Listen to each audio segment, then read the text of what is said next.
Hello मेरे बच्चों, स्वागत है आपका आपके चैनल विक्टोरियस एकेडमी में। और अब हम लोग एक नया चैप्टर, नया अध्याय शुरू करने जा रहे हैं जिसका नाम है कार्बन एंड इट्स कंपाउंड। ये केमिस्ट्री का चैप्टर है और ये क्लास 10th का चैप्टर है।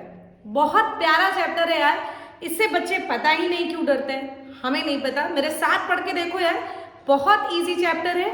इसको लगातार आप 4-5 दिन में या फिर एक साथ बैठ के इसकी प्लेलिस्ट खोल के आराम से बैठ के पढ़ सकते हो। मुश्किल से 2 घंटे या 3 घंटे का चैप्टर है ये। समझ में आया? तो चलो भाई, आज हम लोग नया चैप्टर शुरू करते हैं, कार्बन एंड इट्स कंपाउंड, जो कि है आपके क्लास 10th का चैप्टर। केमिस्ट्री में 4 चैप्टर आपको पढ़ने होते हैं। वो है पहला तो बैलेंसिंग करने वाला, chemical reaction and equation. Second number का चैप्टर है acid base salt. Third number का चैप्टर है metal and non metals. And fourth number का चैप्टर है कार्बन एंड इट्स कंपाउंड। बहुत सारे स्कूल्स में या बहुत सारे कोचिंग इंस्टीट्यूट्स में ये चैप्टर अभी भी नहीं खत्म हुआ है, तो फिर मैंने सोचा चलो पीछे से ही शुरू करते हैं, धीरे धीरे ही सही हम लोग इसको भी कंप्लीट कर लेंगे। तो अब हम लोग कार्बन एंड इट्स कंपाउंड की स्टडी करने जा रहे हैं। सबसे पहले डिस्कस करते हैं दैट व्हाट इज कार्बन। आप लोगों ने कार्बन का नाम बड़े शुरू से पढ़ा होगा कि कार्बन होता क्या है। बेटा, आप लोगों को पता है कि मेंडलीव की जो पीरियोडिक टेबल थी, या फिर मेंडलीव छोड़ो, आपकी जो मॉडर्न पीरियोडिक टेबल है, अब पीरियोडिक टेबल क्या है, 10th में तो ये चैप्टर ही डिलीट हो गया है। जितने भी एलिमेंट आपके आसपास है ना, इन सबको कलेक्ट करके एक टेबल बनाई गई है। लगभग 118 एलिमेंट्स आर डिस्कवर्ड एंड उनको प्लेस दिया गया है उस चार्ट में। ठीक है, उसको पीरियोडिक टेबल कहते हैं। उसी में से एक एलिमेंट है कार्बन। याद कर लो भाई कि कार्बन क्या है, एक एलिमेंट है और वो एक लैटिन वर्ड कार्बो से डिराइव हुआ है, जिसका मतलब होता है कोल, कोयला। यानी कि आपके कोयले में क्या मेनली प्रेजेंट होता है, तो आपका आंसर होगा कार्बन। कार्बन को पीरियोडिक टेबल में इस हिसाब से रखा गया है कि उसका एटॉमिक नंबर 6 आए और एटॉमिक मास उसका 12 आए। ठीक, तो उसको रिप्रेजेंट करने का तरीका है 6C12। क्लियर? इस तरफ इसका एटॉमिक नंबर रखा जाता है और ऊपर इसका एटॉमिक मास रखा जाता है।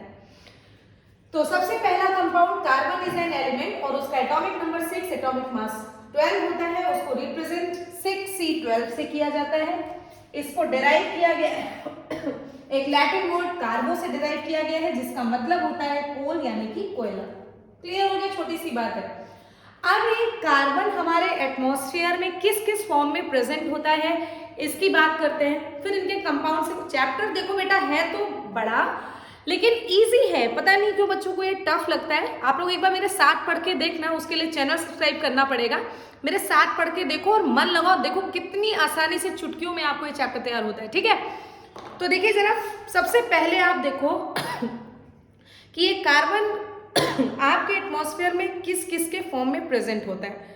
सबसे पहले ये कार्बन CO2 के फॉर्म में प्रेजेंट होता है। ये CO2 एटमॉस्फेयर में यार ओनली 0.03% है। यानी कि एटमॉस्फेयर में तो कार्बन बड़ा कम है, जिसकी अमाउंट है 0.03%, और वो भी कार्बन प्योर कार्बन नहीं है, वो CO2 के फॉर्म में है। ये बात है। लेकिन बेटा, जितने भी लिविंग बींग्स होते हैं, जैसे प्लांट हो गया, एनिमल्स हो गए, माइक्रो ऑर्गेनिजम्स हो गए, इनकी तो बॉडी ही कार्बन और उसके कंपाउंड की बनी होती है। ये सबसे बड़ी बात आपको पता चाहिए। हम लोग कार्बन या फिर ऑर्गेनिक कंपाउंड के बने। अब ये बीच में मैम ऑर्गेनिक कंपाउंड क्या आ गया? देखिए, 2 प्रकार के कंपाउंड्स होते हैं। एक होते हैं कार्बन, एक होते हैं ऑर्गेनिक कंपाउंड, एक होते हैं इनऑर्गेनिक कंपाउंड। बेटा, ऐसे कंपाउंड जिसमें carbon and hydrogen must be present, मतलब 100% है, उस कंपाउंड में कार्बन और हाइड्रोजन जरूर होगा, लेकिन उसके अलावा ऑक्सीजन भी हो सकता है, नाइट्रोजन भी हो सकता है, ये सब हो सकते हैं।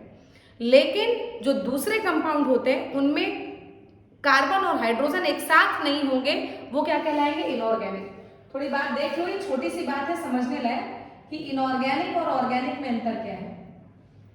इनऑर्गेनिक में सारे एलिमेंट्स होते हैं एक साथ, कार्बन एंड हाइड्रोजन एक साथ नहीं पाए जाते। इसको हिंदी में समझ लो, एक साथ नहीं पाए जाते। लेकिन ऑर्गेनिक में कार्बन और हाइड्रोजन तो एक दूसरे से चिपके होते हैं, लेकिन साथ ही ऑक्सीजन भी हो सकता है, नाइट्रोजन भी हो सकते हैं, क्लोरीन भी हो सकता है, बहुत कुछ हो सकता है। एक एग्जांपल देखो। अच्छा, जैसे बेटा एक एग्जांपल है C6H12O6। अब तक आप लोगों ने इसका नाम जान लिया होगा, ये ग्लूकोज है, ये एक ऑर्गेनिक कंपाउंड है जिसमें कार्बन हाइड्रोजन तो है ही है, ऑक्सीजन आ गया तो ये भी ऑर्गेनिक है। लेकिन CO2 देखो, कार्बन ऑक्सीजन है, हाइड्रोजन नहीं है, इसलिए ये क्या है, इनऑर्गेनिक। पहचान गए ना।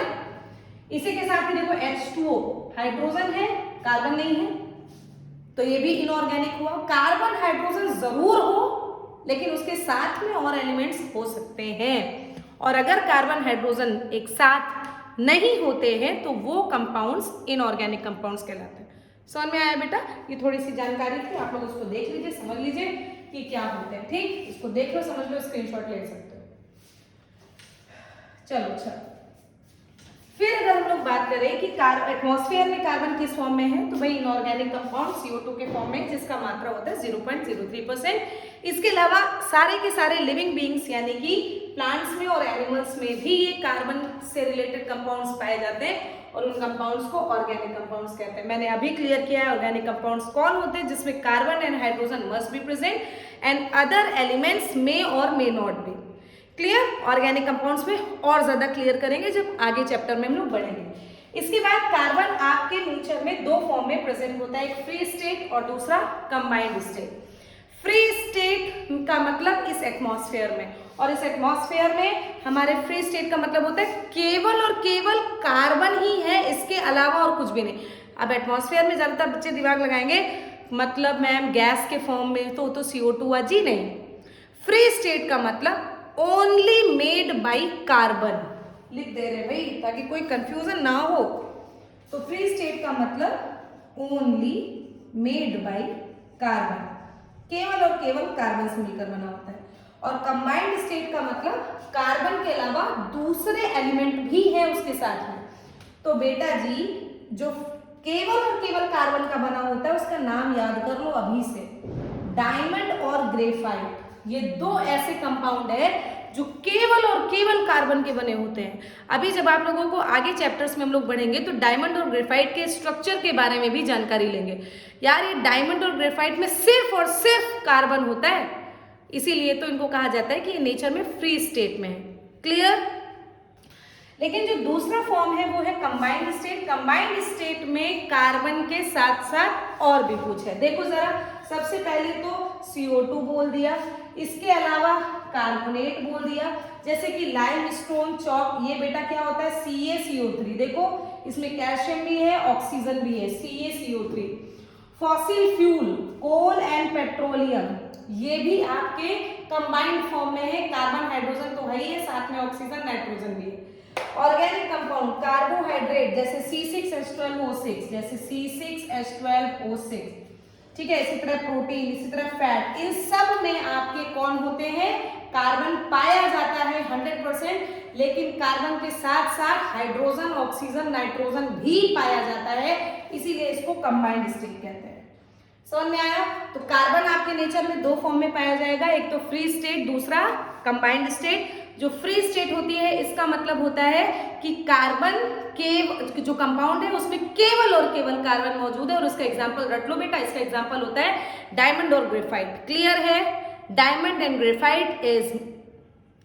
Graphite are only made by carbon, और कंबाइंड स्टेट का मतलब होता है कि कार्बन के अलावा और भी एलिमेंट मौजूद हैं उसके साथ, जैसे CO2, जैसे CaCO3, जैसे MgCO3, इस तरीके से और भी एलिमेंट। क्लियर हो गया बच्चों? So please take screenshot. इसके बाद हम लोग पढ़ेंगे अबाउट कैरेक्टरिस्टिक्स ऑफ कार्बन। तो बच्चों अब हमको पढ़ना है अबाउट कैरेक्टरिस्टिक्स ऑफ कार्बन। तो सबसे पहला और सबसे छोटू सा जो कैरेक्टरिस्टिक है वो है टेट्रावेलेंट। कार्बन बेटा हमेशा टेट्रावेलेंट होता है। अब ये टेट्रावेलेंट क्या है पहले तो समझ लो। टेट्रा शब्द जो होता है, टेट्रा जो वर्ड है, ये चार मतलब 4, इसका मतलब 4 होता है, ठीक। और वेलेंट का मतलब 4 इलेक्ट्रॉन इसको और चाहिए ताकि ये स्टेबल हो जाए। आप लोगों को एक जानकारी बताने जा रहे हैं, ध्यानपूर्वक समझ लो। Every atom wants to be stable. Every atom wants to be stable का मतलब सारे के सारे एटम जो होते हैं ये अपने स्टेबिलिटी के लिए या तो अपनी स्टेबिलिटी के लिए लास्ट शेल में या तो 2 इलेक्ट्रॉन या तो 8 इलेक्ट्रॉन चाहते हैं। अभी कार्बन अपने लास्ट शेल में 8 इलेक्ट्रॉन चाहता है। ठीक, इतनी बात को दिमाग में रखना कि कार्बन अपने स्टेबिलिटी के लिए लास्ट शेल में 8 इलेक्ट्रॉन चाहता है, उसके पास होने चाहिए, तभी वो स्टेबल होगा। छोटे बच्चों की तरह समझो। तो देखो एटॉमिक नंबर कार्बन का होता है 6, इलेक्ट्रॉनिक कन्फिग्रेशन करने बैठोगे तो ये होता है 2,4। क्लास 9th में आपने इलेक्ट्रॉनिक कन्फिग्रेशन पढ़ा होगा। बोर रूल के अकॉर्डिंग होता है भाई। पहली शेल में 2 इलेक्ट्रॉन्स भरे जाते हैं, दूसरी शेल में 8 इलेक्ट्रॉन्स भरे जाते हैं, तीसरी शेल में वो रूल होता है 2n²। 9th क्लास का कभी खोल के देख लेना, उसमें बताया गया है। ठीक, तो उस हिसाब से पहली शेल में 2 इलेक्ट्रॉन हो गए, बचे हुए भाई 2 अगर यहाँ हो गए तो बचे 4, वो हमने फिल कर दिए। तो इसकी लास्ट शेल जिसको हम लोग वैलेंस शेल भी कहते हैं, उसमें कितने इलेक्ट्रॉन है? 4 इलेक्ट्रॉन। अच्छा सोचो जरा कि अगर 8 इलेक्ट्रॉन इसको चाहिए तो कितने और इलेक्ट्रॉन होने चाहिए इसके पास? 4 है, 4 और मिल जाए तो ये बने कितने बताओ? टेट्रावैलेंट ही तो हुआ। तो यही तो आपके सामने लिखा है। क्या लिखा है कि कार्बन है 4 electron in their outermost shell and it requires 4 electron to fulfil inert gas configuration. यही तो बोला गया है भाई कि 4 इलेक्ट्रॉन इसके पास है, स्टेबिलिटी के लिए 4 इलेक्ट्रॉन चाहिए इसको, बस इसी को हम लोग टेट्रावैलेंट कहते हैं। भेजे में गई बात, बहुत छोटी सी बात है, इसको समझ लो। देखो फिर से देखो। अच्छा एक शब्द आया है इनर्ट गैस कन्फिग्रेशन। अब ये क्या है इनर्ट गैस कन्फिग्रेशन? देखो कुछ गैसेस आपके पीरियोडिक टेबल में होती है बेटा जो स्टेबल ही होती है, और हर कोई इंसान एक स्टेबिलिटी की तरफ बढ़ना चाहता है। तो हम जैसे मान लीजिए आपके घर में कोई ऐसा है जो स्टेबल है और आप उसके जैसा बनना चाहते हैं। एक अच्छा एग्जांपल ले रहे हैं, मान लीजिए आपके बड़े भाई IAS ऑफिसर हैं, नाउ ही बिकम स्टेबल। ठीक, अब आप उन्हीं के जैसे स्टेबल बनोगे तभी तो काम चलेगा ना। आप बनना चाहते हो ना उन्हीं के जैसा, यही तो इसका मतलब हुआ। तो आपके पीरियोडिक टेबल में एक एलिमेंट ऐसे होते हैं जो स्टेबल होते हैं, हमेशा स्टेबल होते हैं, वो रिएक्शन नहीं करते, वो कहते हैं हम खुश हैं। ठीक, तो उसी के जैसे दूसरे एलिमेंट भी बनना चाहते हैं, और इसको बनने के लिए उसको लास्ट शेल में कितने इलेक्ट्रॉन चाहिए? 8 इलेक्ट्रॉन चाहिए। ये सब क्लास 9th की चीज है यार, कभी क्लास 9 की प्लेलिस्ट खोलना, उसमें सब कुछ है। अभी के लिए इतना समझ लो कि कार्बन को स्टेबल होने के लिए लास्ट शेल में 8 इलेक्ट्रॉन चाहिए, और ये क्या शो करता है? ये शो करता है inert gas configuration. Inert gas कौन होती है?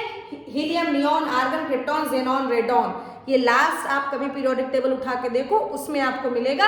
ये सभी बड़ी स्टेबल होती है, ये रिएक्शन जल्दी करती नहीं है। क्यों? क्योंकि इनके लास्ट शेल में भी 8 इलेक्ट्रॉन है, इसीलिए कार्बन भी अपने लास्ट शेल में 8 इलेक्ट्रॉन चाहता है। यार अब ये बात समझ में आ गई, बड़ी देर से खिचड़ी पक रही, अब आ गया होगा समझ में, है ना? चलो ये पहला पॉइंट समझ में आया सभी को, इसको रिवाइज कीजिए मेरे साथ। क्या लिखा है? एटॉमिक नंबर कार्बन का 6 है, इलेक्ट्रॉनिक कन्फिग्रेशन 2 और 4 है, क्योंकि कार्बन के लास्ट शेल में, आउटर मोस्ट शेल में, वैलेंस शेल में सब एक ही नाम है। आउटर मोस्ट को बेटा वैलेंस भी कहते हैं, इसको लास्ट भी कहते हैं। ठीक, इसको समझ लो, ये सब इसी के नाम है।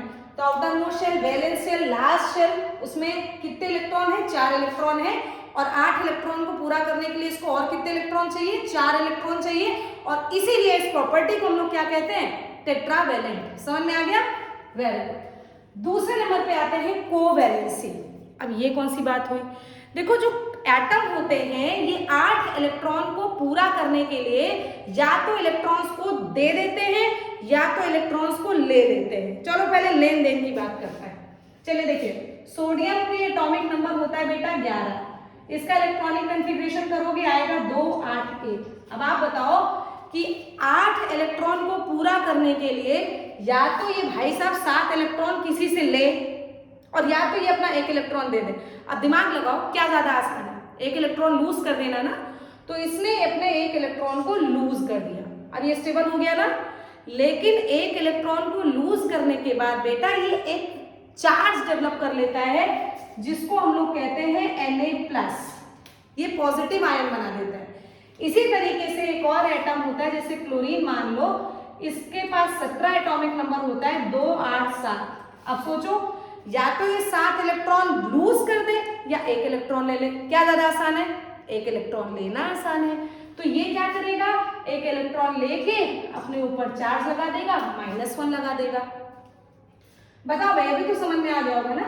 तो जो इस तरीके के कंपाउंड्स होते हैं, स्टेबिलिटी के लिए लास्ट शेल में 8 इलेक्ट्रॉन को रखने के लिए या तो इलेक्ट्रॉन्स को छोड़ते हैं या तो इलेक्ट्रॉन्स को लेते हैं, लेकिन कार्बन नहीं कर पाता ये, यही तो बात है। कार्बन ना ही इलेक्ट्रॉन्स को छोड़ पाते हैं ना ही इलेक्ट्रॉन्स को ले पाते हैं, क्योंकि बात 4 इलेक्ट्रॉन्स की है यार।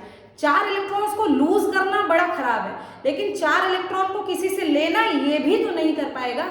तो कार्बन इसके बीच का रास्ता निकालता है। कार्बन कहता है ना ही हम किसी से लेंगे ना ही हम किसी को देंगे, जो मेरे से शेयर करेगा हम उसके साथ बॉन्ड बनाएंगे। समझ में आया बेटा? तो इसलिए carbon to fulfil inert gas configuration का मतलब अपने लास्ट शेल में 8 इलेक्ट्रॉन को रखने के लिए कार्बन हमेशा कैसे बॉन्ड बनाते हैं भाई? Covalent bond. क्यों बनाते हैं? Because they only share their outer most या फिर वैलेंस शेल इलेक्ट्रॉन। क्लियर हो गया? क्वेश्चन आता है बोर्ड में कि why carbon can not make ionic bonds या फिर why carbon only make covalent bond. तो देखो इसका भी आंसर है, इसको देखिए। कार्बन इट कैन नॉट होगा, sorry, it can not form ionic bond. कभी भी कार्बन आयोनिक बॉन्ड नहीं बनाते। रीजन सुनो। कार्बन एक बहुत छोटू सा एटम होता है यार। सोचो इस तरीके का कोई एटम है, यहाँ पर आपका कार्बन है, इसका न्यूक्लियस है और इसके बाहर यहाँ पर 2 इलेक्ट्रॉन्स है, ये वाले, ठीक, और इसके बाहर यहाँ पर 4 इलेक्ट्रॉन्स है, ठीक। अब ये चारों इलेक्ट्रॉन बहुत छोटा है यार, बड़ा बड़ा होता तो फिर शायद ये बॉन्ड ना बनता, लेकिन यहाँ पर इन चारों बॉन्ड को, सॉरी ये वाला नहीं, इन चारों बॉन्ड को इस न्यूक्लियस ने बड़े मजबूती से पकड़ के रखा हुआ है। क्यों? क्योंकि छोटा एटम है। अच्छा सोचो जरा, यहाँ पर अगर मेरे पास में कोई होगा तो उसको तो हम कस के पकड़ लेंगे ना, लेकिन अगर कोई दूरी पर होगा तो उसको हम कैसे पकड़ पाएंगे? तो वही हाल यहाँ होता है। क्या होता है कि कार्बन बहुत छोटा एटम है, इसलिए जो वैलेंस शेल इलेक्ट्रॉन है, जो लास्ट शेल इलेक्ट्रॉन है, they are strongly held by nucleus. That's why they can not lose their electron. और अगर ये लूज नहीं कर पाएंगे तो भाई पॉजिटिव चार्ज डेवलप नहीं कर पाएंगे और आयंस नहीं बनेगा तो आयोनिक बॉन्ड भी नहीं बनेगा। अब बात करते हैं कि क्या ये गेन कर सकते हैं, सॉरी यस, क्या ये गेन कर सकते हैं? तो इस पे देखो, ये एनर्जी यार 4 इलेक्ट्रॉन को किसी से लेने के लिए इसको बहुत सारी एनर्जी चाहिए। ये है छोटा सा एटम, तो एनर्जी कंसिडरेशन के लिए देखिए लिखा हुआ है, due to energy consideration they can not gain 4 electron. भाई एनर्जी बहुत ज्यादा चाहिए होती है और कार्बन के पास इतनी ज्यादा एनर्जी नहीं, छोटे से एटम के पास इतनी एनर्जी नहीं कि वो 4 इलेक्ट्रॉन को किसी दूसरे एटम से ले ले। तो इसीलिए कार्बन इलेक्ट्रॉन ले भी नहीं पाता। जब ले नहीं पाएगा तो नेगेटिव चार्ज भी डेवलप नहीं कर पाता। तो इसलिए कार्बन ना ही पॉजिटिव ना ही नेगेटिव चार्ज डेवलप कर पाता है, इसीलिए तो वो आयनिक बॉन्ड भी नहीं बना पाता। तो ये रास्ता क्या निकाला है इसने? हम शेयर करेंगे, और शेयर करने के बाद ये कैसे बॉन्ड बनाते हैं? तो बनाते हैं कोवैलेंट बॉन्ड। तो अभी बुद्धि में आया बेटा कि कार्बन ऑलवेज फॉर्म कैसे बॉन्ड? तो आपका आंसर होगा कोवैलेंट बॉन्ड। कोवैलेंट बॉन्ड कैसे बनते हैं? तब भी आपका आंसर होगा by the sharing of electrons. Clear हो गया? बहुत बढ़िया बात है, इसका स्क्रीनशॉट लीजिए। अभी आपको समझाते हैं टाइप्स ऑफ कोवैलेंट बॉन्ड। इसका स्क्रीनशॉट लो बेटा। चलिए इसके बाद हम लोग सीखेंगे टाइप्स ऑफ कोवैलेंट बॉन्ड। तो बेटा कोवैलेंट बॉन्ड को 3 प्रकार के बन सकते हैं, ठीक है। उसको देखिए, हम बहुत अच्छे से आपको एक्सप्लेन करने जा रहे हैं, ध्यानपूर्वक देखो। कार्बन, पहली हेडिंग आप डालोगे टाइप्स ऑफ कोवैलेंट बॉन्ड। अब टाइप्स ऑफ कोवैलेंट बॉन्ड की बात करें तो ये 3 प्रकार के होते हैं। अगर पहले बॉन्ड की बात करें तो पहला होता है सिंगल बॉन्ड, यानी कि कार्बन हमेशा मतलब हमेशा नहीं, सिंगल बॉन्ड पढ़ना है तो सिंगल बॉन्ड की बात करेंगे, फिर डबल, सिंगल कोवैलेंट बॉन्ड, पूरे कोवैलेंट बॉन्ड की बात कर रहे हैं तो सिंगल कोवैलेंट बॉन्ड, फिर डबल कोवैलेंट बॉन्ड, और फिर तीसरे नंबर पर ट्रिपल कोवैलेंट बॉन्ड। इसको समझाने के लिए एक लुईस नाम के साइंटिस्ट थे, उन्होंने स्ट्रक्चर दिया था। तो इसके लिए हम आपको स्ट्रक्चर बताएंगे, कैसा स्ट्रक्चर? तो आपका आंसर होगा लुईस डॉट स्ट्रक्चर। लुईस नाम के साइंटिस्ट ने बताया था। लुईस ने कहा था कि जिस भी एटम के लास्ट शेल के इलेक्ट्रॉन्स हैं उसको हम लोग डॉट से रिप्रेजेंट करते हैं। तो कार्बन के लास्ट शेल में कितने इलेक्ट्रॉन्स हैं?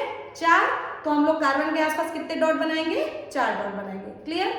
तो देखो सिंगल कोवेलेंट बॉन्ड कैसे बनता है। एक छोटा सा हम कंपाउंड ले रहे हैं CH4, ठीक। इसको देखो, आप अपने आप से नहीं लेना बेटा, नहीं गड़बड़ हो जाएगी, हम आपको सिखाएंगे। कार्बन के लास्ट शेल में 4 इलेक्ट्रॉन्स, हमने 4 इलेक्ट्रॉन्स को ऐसे एडजस्ट कर दिया, ठीक। अब इनको 4 इलेक्ट्रॉन चाहिए ताकि ये अपने लास्ट शेल में कितने इलेक्ट्रॉन पूरा कर ले? 8 इलेक्ट्रॉन पूरा कर ले। तो इधर हाइड्रोजन लगाओ, उसके पास तो एक ही इलेक्ट्रॉन होता है, हमने उनके इलेक्ट्रॉन्स को भी एडजस्ट कर दिया। क्लियर? हाइड्रोजन स्टेबल होने के लिए 2 इलेक्ट्रॉन चाहता है। ये नई बात है बेटा, इसको सीख लो। पता है तो बहुत बढ़िया बात है, नहीं पता तो जान लो। हाइड्रोजन अपनी स्टेबिलिटी के लिए सिर्फ 2 इलेक्ट्रॉन चाहता है। यार उसके पास एक ही इलेक्ट्रॉन है, वो 8 इलेक्ट्रॉन कैसे पूरा कर पाएगा? इसलिए वो कहता है मुझे 2 इलेक्ट्रॉन दे दो, मैं खुश हूं। तो हाइड्रोजन डुप्लेट बनाता है जिसमें 2 इलेक्ट्रॉन चाहिए उसको स्टेबल होने के लिए, और सारे एलिमेंट्स को 8 इलेक्ट्रॉन चाहिए, इसको ऑक्टेट बोलते हैं। क्लियर?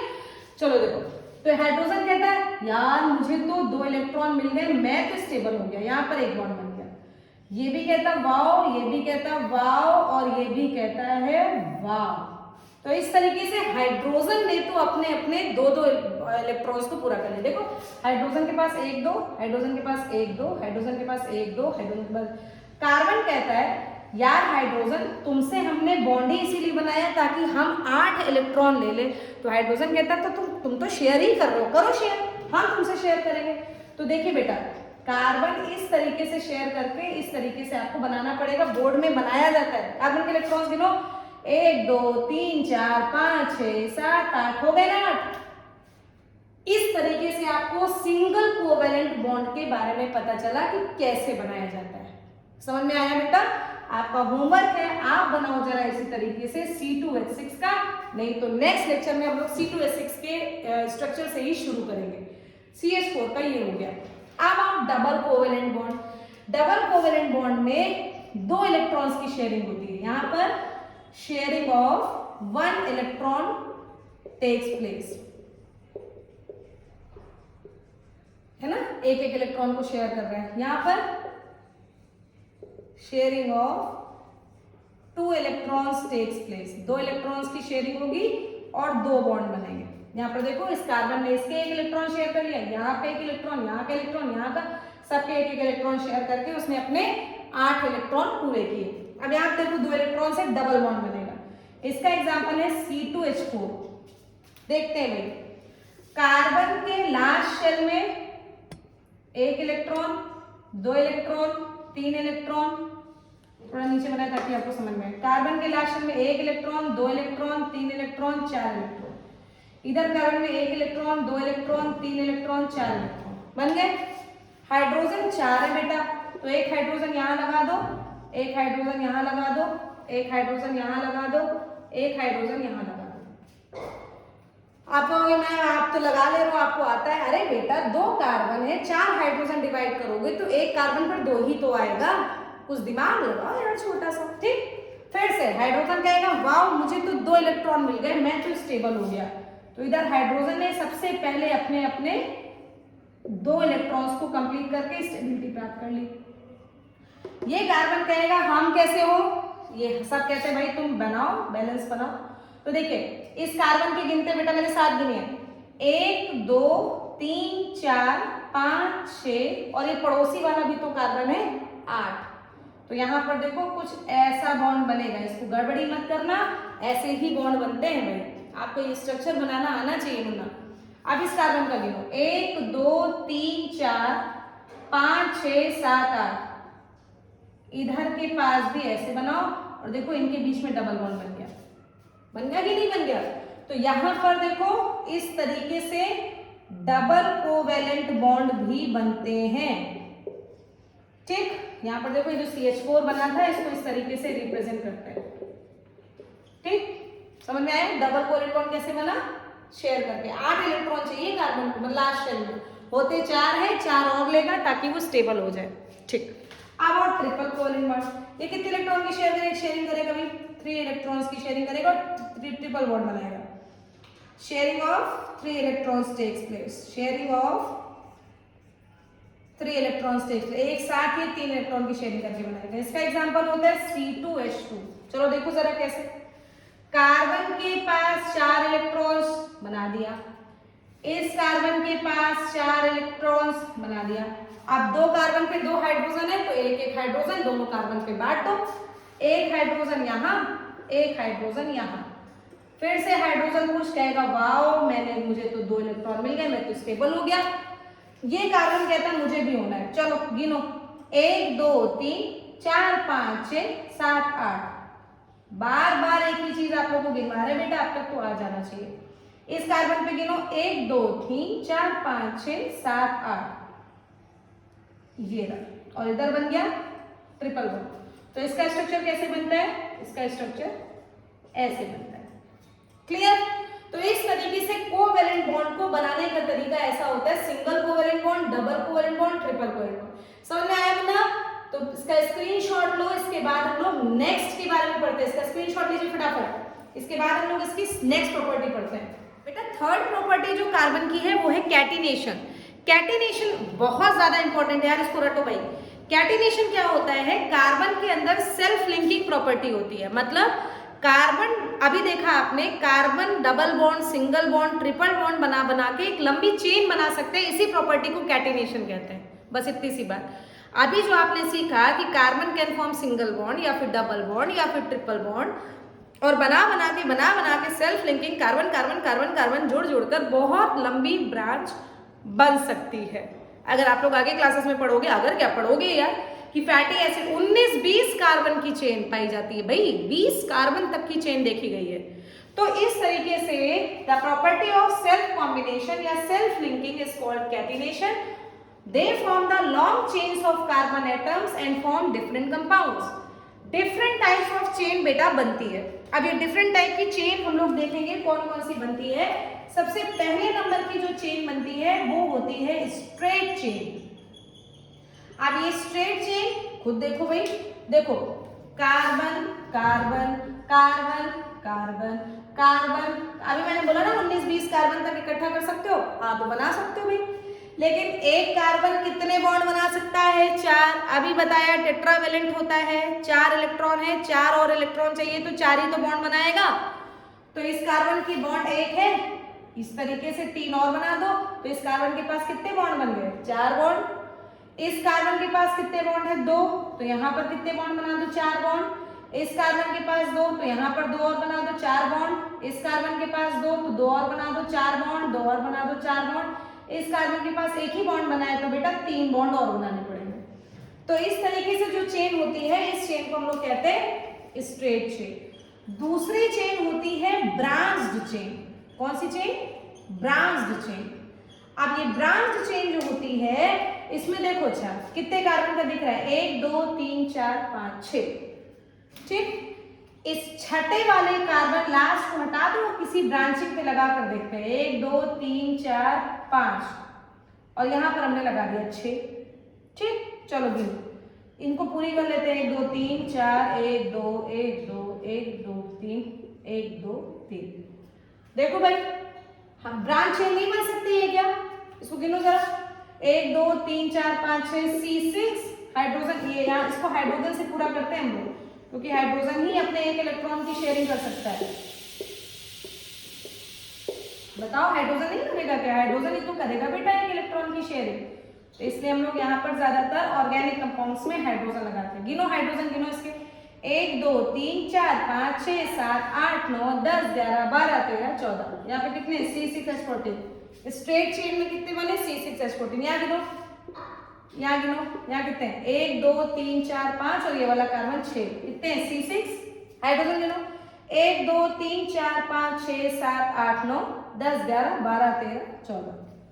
यार तो ब्रांच चेन और स्ट्रेट चेन में कोई खास फर्क नहीं होता, केवल लास्ट वाले कार्बन को, हमेशा लास्ट वाले कार्बन को हटाकर ब्रांचिंग पे लगाया जाता है। अभी आगे जाकर आप इसी प्रॉपर्टी को पढ़ोगे। इसी प्रॉपर्टी को आइसोमेराइजेशन कहते हैं। मॉलिक्यूल सेम लेकिन स्ट्रक्चर बदल गया।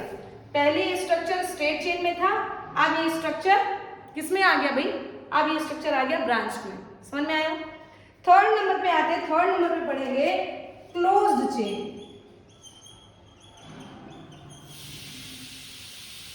क्लोज्ड चेन, क्लोज चेन देखो भाई, अब मान लो आप क्लोज्ड चेन की बात करो तो जरा 6 कार्बन की क्लोज चेन बनाते हैं। 1 carbon, 2 carbon, 3 carbon, 4 carbon, 5 carbon, 6 carbon, बन गया चेन, एक क्लोज चेन बनी। अब इस कार्बन की वैलेंसी कंप्लीट करो। इस कार्बन के पास कितने हो गए, 2 बॉन्ड कंप्लीट है, 2 और कंप्लीट करो हाइड्रोजन से। इस कार्बन के पास 2 कंप्लीट है, इसको कंप्लीट करो हाइड्रोजन से, इसको कंप्लीट करो हाइड्रोजन से। यार अब तक तो आपको समझ में आ गया होगा कि आखिर ये क्या चल रहा है, कंप्लीट हो गया। लेकिन यहां पर जरा हाइड्रोजन को गिनो, 1 2 3 4 5 6 7 8 9 10 11 12। तो यहाँ पर ये जो बनता है ये बनता है C6H12, समझ में आया। तो स्ट्रेट चेन में C6H14, ब्रांच चेन में भी C6H14, लेकिन क्लोज चेन में हाइड्रोजन कम हो जाते हैं बेटा। तो इस तरीके से हम लोगों को समझ में आया कि चेन्स 3 तरीके की बन सकती हैं, एक स्ट्रेट में बन सकती है, एक में ब्रांचिंग कर सकते हो, और एक क्लोज्ड भी चेन बन सकती है। तो इस तरीके से कार्बन के डिफरेंट मतलब बहुत सारे कार्बन एक दूसरे से जब चेन के फॉर्म में जुड़ते हैं तो इसी सेल्फ लिंकिंग प्रॉपर्टी या सेल्फ कॉम्बिनेशन प्रॉपर्टी को हम लोग कहते हैं कैटिनेशन। समझ में आया। So please take screenshot. इसके बाद हम लोग नेक्स्ट प्रॉपर्टी पढ़ने वाले हैं, जल्दी से इसका स्क्रीनशॉट लो मुन्ना लो। बेटा अब नेक्स्ट प्रॉपर्टीज जो इसकी बची हुई है वो है पॉलीमेराइजेशन, आइसोमेराइजेशन एंड एलोट्रॉप्स। ये थोड़ा डिफरेंट है, अभी तक तो जो पढ़ा वो बड़े इजी थे, ये थोड़ा सा टिपिकल है, लेकिन उतने भी टिपिकल नहीं है कि क्लास 10th के बच्चों को समझ में ना आए। पॉलीमर का मतलब होता है, पॉली का मतलब ही बहुत है, मतलब मेनी, मोर, जो ये आपको समझ में आए। पॉलीमर का मतलब when many molecules, many carbon atoms are combined then it forms polymer. और मोनोमर का मतलब होता है छोटा मॉलिक्यूल, वही लिखा है। कार्बन के जो कंपाउंड्स होते हैं बेटू वो सिंपलेस्ट फॉर्म को मोनोमर कहते हैं। एक एग्जांपल आपको समझाने जा रहे हैं, ध्यानपूर्वक देखिए। जैसे C6H12O6 ये मोनोमर है, ठीक। मोनोमर का मतलब होता है सिंपल कंपाउंड, ये समझ लो, ये एक कंपाउंड है जो मोनोमर कहलाता है। अब इसी मोनोमर में बहुत सारे हम लोगों ने जोड़ दिए। चलिए बहुत सारे की बजाय हम 2 जोड़ के बता रहे हैं। इसमें आ जाएगा C12H22O11। अब देखो अगर ग्लूकोज अगर 2 मॉलिक्यूल आपस में जुड़ जाए तो ये 2 कंपाउंड बनाता है कि नहीं बनाता है। इस तरीके से C12H22O11 C6H12O6 से ज्यादा है कि नहीं बनाता। तो ये क्या हुआ, ये हुआ पॉलीमर। तो मोनोमर, ये मोनोमर, और ये क्या हुआ पॉलीमर। समझ में आया, बोलो भाई यार। और इसी तरीके से स्टार्च भी पॉलीमर है, सेलुलोज भी पॉलीमर है, ये सब कार्बोहाइड्रेट्स हैं। ये सब छोटे बच्चों नहीं समझ में आएगा, 11th-12th में आपको पढ़ना पड़ेगा। अभी इतना सा जान लो कि कार्बन के कंपाउंड सिंपलेस्ट फॉर्म में भी होते हैं और कॉम्प्लेक्स फॉर्म में भी होते हैं। जो सिंपल फॉर्म है उसको मोनोमर कहते हैं, जो कॉम्प्लेक्स फॉर्म है उसको पॉलीमर कहते हैं। और कार्बन के कंपाउंड पॉलीमराइजेशन कर लेते हैं। क्या रह गया, इजी हो गया ना। एक छोटी सी रिएक्शन है, जैसे सोचो, जैसे अभी आप लोग आईयूपीएससी पढ़ोगे तो उसमें इथेन, इथीन, इथाइन ये सब पढ़ोगे। तो देखो एक टर्म आया इथीन। जब बहुत सारे इथीन आपस में जुड़ जाते हैं ना तो पॉलीथीन बन जाता है, वही झिल्ली वाला पॉलीथीन। समझ में आया। तो इथीन से पॉलीथीन। अभी पॉलीमर का मतलब समझ में आ गया होगा यार, इतना ज्यादा बहस नहीं करते, आगे बढ़ते हैं। तो डिफरेंट मोनोमर्स पॉलीमर्स बना सकते हैं, और ये प्रॉपर्टी किसकी है, कार्बन एंड इट्स कंपाउंड की। सेकेंड प्रॉपर्टी देखो आइसोमेराइजेशन। अभी थोड़ी देर पहले आपने पढ़ा, क्या पढ़ा कि कार्बन के चेन, कार्बन जो होते हैं वो चेन बना सकते हैं, ठीक है। हाँ हमने पढ़ा चेन बना सकते हैं, और उस प्रॉपर्टी को क्या कहते हैं, कैटिनेशन कहते हैं, बना सकते हैं। अब इस मॉलिक्यूल को गिनो, कितने कार्बन है, 4, C4। हाइड्रोजन गिनो, ये हाइड्रोजन लगा होता है, ठीक। 1 2 3 4 5 6 7 8 9 10, कितने हाइड्रोजन है, 10, ठीक। आइसोमर में मैंने कहा था, आइसोमर का मतलब होता है मॉलिक्यूलर फॉर्मूला सेम लेकिन स्ट्रक्चरल फॉर्मूला अलग हो जाए। अब स्ट्रक्चर कैसे बदले, मैंने बोला था लास्ट वाले कार्बन को हटाओ, ब्रांचिंग पे लगाओ, तो चलो ब्रांचिंग पे लगा के देखते हैं। 1 2 3 और ये रहा ब्रांचिंग। बीच वाले कार्बन पे ही लगा ना, कभी भी लास्ट कार्बन पर ब्रांचिंग नहीं लगाते। अच्छा चलो जरा देखें क्यों नहीं लगाते। चलो हमने ये वाला हटाया और तुम्हारा मन कर रहा है यहाँ ब्रांचिंग पे लगा दें। अरे जरा देखो यार, तुम इस कार्बन पे इधर से जोड़ो उधर से जोड़ो, बात तो वही है, इसी कार्बन से तो जोड़े हो। कभी भी यार चाहे इधर से आप इसको जोड़ दो और चाहे ऐसे जोड़ दो, जुड़ा तो ये मुंडी से ही है। समझ में आया ना? इसलिए कार्बन को यहां से नहीं, किनारे वाले कार्बन से नहीं जोड़ते, हमेशा बीच वाले कार्बन पे ब्रांचिंग करते हैं। समझ में आ गया? चलो हाइड्रोजन देखो, हाइड्रोजन लगा दो भाई। मैंने कहा था कार्बन अपने 4 बॉन्ड को पूरा करता है हाइड्रोजन से। चलो जल्दी जल्दी लगाओ, गिनो अब इसकी गिनो। ये कितने कितने कार्बन हो गए? 1 2 3 4 C4। हाइड्रोजन गिनो 1 2 3 4 5 6 7 8 9 10। क्या आया भाई? क्या आया? सेम मॉलिक्यूल आया कि नहीं है? तो क्या लिखा है? When molecular formula is same, ये भी C4H10, ये भी C4H10, but structural formula is different। भाई स्ट्रक्चर इसका पहले ओपन चेन में था, अब ये ब्रांच्ड चेन बन गया, स्ट्रक्चरल डिफरेंट हो गया ना बेटा। ये प्रॉपर्टी आइसोमेराइजेशन कहलाती है और ये कार्बन एंड इट्स कंपाउंड की प्रॉपर्टी है। ठीक। एलोट्रॉप्स क्या होते हैं भाई? कार्बन जब कभी अपने ही एलिमेंटल फॉर्म में होता है, केवल अपने एलिमेंटल फॉर्म में होता है तो और डिफरेंट कंपाउंड्स बना देता है तो उसको एलोट्रॉप्स कहते हैं। देखो carbon when exist in different elemental form, only elemental form और डिफरेंट टाइप के कंपाउंड्स बनाता है तो इसी को हम लोग एलोट्रॉप्स कहते हैं। जैसे डायमंड कार्बन का एलोट्रॉप है, ग्रेफाइट कार्बन का एलोट्रॉप है, फुलरीन कार्बन का एलोट्रॉप है। तो इतने सारे 3 एलोट्रॉप तो आपने पढ़ ही लिए। तो एलोट्रॉप्स क्या होते हैं? When only carbon is present in compound then it is called allotropes. तो बेटा आज के लिए इतना ही, एक साथ पढ़ा देंगे तो थोड़ा हाजमा ठीक नहीं रहेगा। इतना तैयार कीजिए, चैप्टर बहुत प्यारा सा है। कोई प्रॉब्लम हो कमेंट सेक्शन में कमेंट कीजिए ताकि हम और अच्छे से इसको एक्सप्लेन कर पाए। मेरे ख्याल से तो अच्छा एक्सप्लेनेशन है, आप इसको तैयार करो। कोई प्रॉब्लम हो बेफिक्र होके कमेंट सेक्शन में कमेंट कीजिए। ठीक, तो इसका पहले तो स्क्रीनशॉट लो मुन्ना। ठीक, इसके आगे हम लोग पढ़ेंगे कि आखिर ये एलोट्रॉप्स यानी कि डायमंड और ग्रेफाइट का स्ट्रक्चर कैसे बनता है, क्या है। तो इसको हम लोग अपने नेक्स्ट लेक्चर के लिए रखते हैं। आज के लिए बहुत हो गया, तो बस फिर से वही बोलेंगे कि पढ़ते रहो, बढ़ते रहो, लेकिन साथ ही चैनल भी सब्सक्राइब कर लो। ठीक, अब आगे हम लोग नेक्स्ट लेक्चर में मिलेंगे। तब तक के लिए थैंक यू सो मच।